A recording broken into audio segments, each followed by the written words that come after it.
The fourth section of the application is the budget section. This can be a pretty complicated one and is the one that the selection committee probably is going to be spending the most time on. The first page of the budget section asks you some specific questions about your budget. Specifically, it asks what kind of labor you're going to be using on your project, force account labor or contracted Davis-Bacon labor. We're going to go into that in a little bit more detail in a little while, but that's basically what this first page is asking you for. This next page and the page after it, so 13 and 14, are asking questions about only your CDBG request. So don't discuss any matching funds or in-kind donations on this page or the next page. This is only CDBG. That chart in the middle that you see is for labor and fringe benefits only. So only fill that out if you're going to be paying wages with your CDBG funds. If you are only going to have contractual costs, you do not need to fill in this sheet right here. If you will have any wages, you must fill it in. It's a requirement.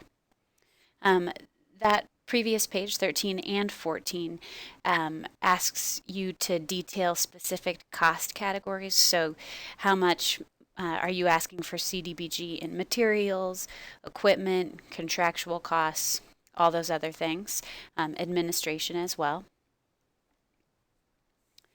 This page asks you questions about your cash match and in-kind contribution funds. So that's your matching funds. We strongly encourage every application to provide at least 25% matching funds. You're also going to need to document where those funds are coming from and show that they've been committed to this particular project. In other words, it's not enough to say that the city is going to contribute $10,000 to this project. We want to see, where is that money? Is it in your bank account right now? Maybe you can print off a QuickBooks report.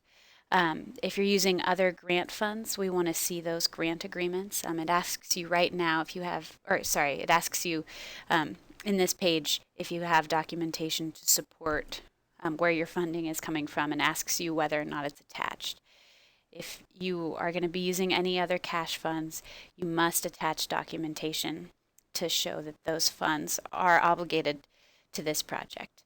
The in-kind contribution section is non-cash contributions to this project. So that's going to be things like, are you going to be, do you have a deed? Like, do you own the land that you're going to be putting this project on?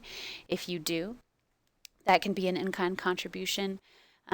If you have a feasibility study already that relates to this project, if you're constructing something and you have a design, anything like that, the money that you spent on those things can be considered in-kind contributions. And just like with the cash match, you must provide documentation to support all of those costs. This page of the budget section, page 16, is a summary or a snapshot of your budget. We really recommend that you have other people look over this page of your application, that you look over it many times, that you do the calculations several times. It is really common to have errors on this page. If you do have errors on this page, it's going to reflect poorly on your application and on your administrative capabilities. So make sure that these numbers are correct and that they match the numbers that you put on the cover page of your application as well. This is where you're going to be breaking your budget down by line item, so the different categories of expenses, and then also where that money is coming from. So what you're requesting from CDBG, what you have in cash match, and what you have in in-kind contributions to the project. You should remember that you can have no more than 5% of your total CDBG project budget for administrative costs. So only 5% of your CDBG request can go to administrative costs. That's probably not going to be enough to cover all the administrative costs of your project. So you may want to include administrative costs in your in-kind contribution. Just as a thought there.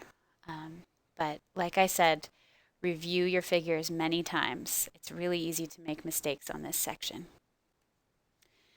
This page is the budget narrative. So you want to organize your budget narrative by the cost categories that are listed on the previous page. And you want to be really specific about exactly how you're going to be spending the money in each category. So for instance, if you're paying wages, you want to include what the fringe benefit costs are, what percentage that is of your total wages, who you're going to be paying. You want to put estimated costs in there for materials. If you're getting materials shipped out, make sure to include freight. If you're requesting administrative costs, you want to break down the hours. How many hours do you think this person is going to be spending on this project? How much are they getting paid? How much of this is going to be spent on your phone bill? All those things. You want to really break down and detail each line item. And you also want those to be accompanied and supported by cost estimates, quotes, QuickBook reports, anything that's going to provide some backup documentation and some evidence that the numbers you have are going to be accurate and that you've done some good research to come up with those numbers.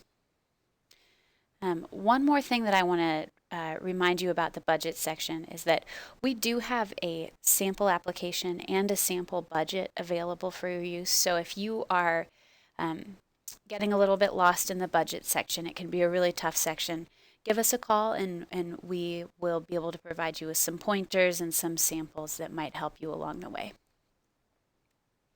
So now I want to go back and talk a little bit more about labor standards. So there's basically 3 ways that you can have labor performed for your CDBG project. You can either do force account labor, which means that you are managing the project in-house and you're hiring local workers and you're managing your own project. Or you can do Davis-Bacon contracted labor. So that's where you go out to bid, you hire a contractor, they hire the employees, they bring in the equipment, and they basically do it, everything. And then you supervise and look over it and make sure they're doing what they're supposed to be doing. You could also do some sort of a combination between those 2 things. So for force accounting, like I said, your local government would serve as the contractor. You would be using local labor. You would be hiring and firing employees yourself. The wages that you need to pay are what are considered prevailing wages for that type of work in your particular area. So you just basically have to pay people about what they're getting paid, in other projects in the same area. But force account projects can really be the ultimate test of a community's administrative abilities. It can be very time consuming and very challenging to implement a force account project. And all the responsibility for getting that done is on the community if you do decide to go with a force account project. So some things that you want to keep in mind if you do decide to go with force accounting, which can be cheaper.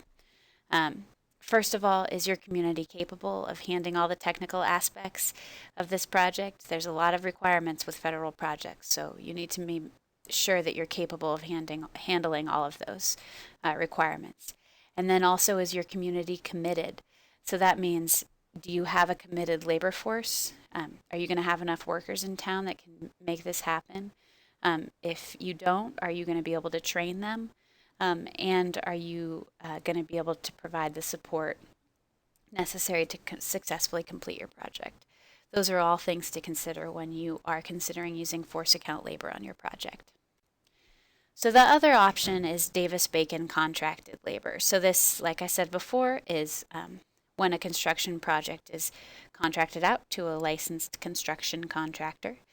Formal bid process is used. You're going to be using Davis-Bacon wages, which are specific wages that are determined by the U.S. Department of Labor.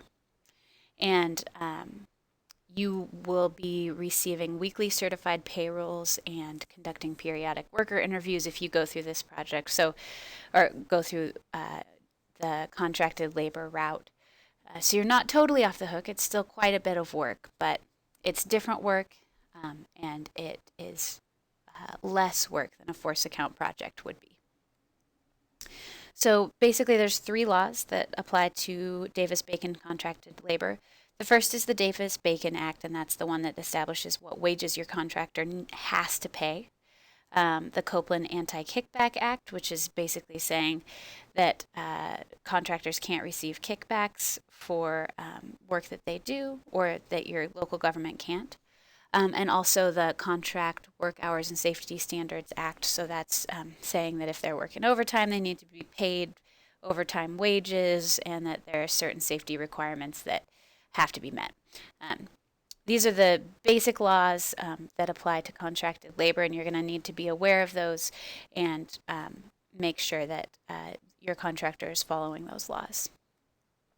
If you are interested in finding out what the Davis-Bacon wages would be for your project, just as a disclaimer, these wages can change periodically, but if you want to get a sense about what they would be, this page right here is going to help you do that. You go to the website wdol.gov at the top, and then you can search for your particular wages by looking right there. So again, this is the scoring sheet. This is what the selection committee uses to evaluate the budget section. A lot of questions on this one. Like we said, they're going to spend a lot of time in this section, so you should spend a lot of time in it as well. So some tips and suggestions for the budget section. Do a lot of research on each item in your budget. The selection committee are experienced folks who know about construction projects, who know about big projects like this, and they will probably be able to tell if your numbers aren't kind of where they should be. Likewise, include a lot of backup documentation. So whatever research you do, getting quotes, looking online for materials, any letters that you get that are going to show, how much something might cost or show what kind of funds you have available. Put all that stuff in there. The selection committee wants to know how you came up with your numbers. And then you really want to spend a lot of time thinking about everything that you're going to need for your project. It happens fairly frequently that we award folks money for a project and then they come back and say, well, actually it turns out that we need to do this too. We didn't think about it, whether it be, it turns out we actually also need to replace the roof, or it turns out that this is going to be more expensive than we thought. You want to do that stuff. You want to spend time thinking up and being sure that you have the money to cover those problems now, not after you're awarded. And then finally, think about all the ways that your community can contribute to the project. Maybe some local businesses can donate some funds. Maybe you can get support from community groups or organizations. Like I said before, you might want to consider donating some of your administrative costs. Do you have equipment that can be rented by the contractor or equipment that can be used? All of those things could potentially strengthen your matching funds.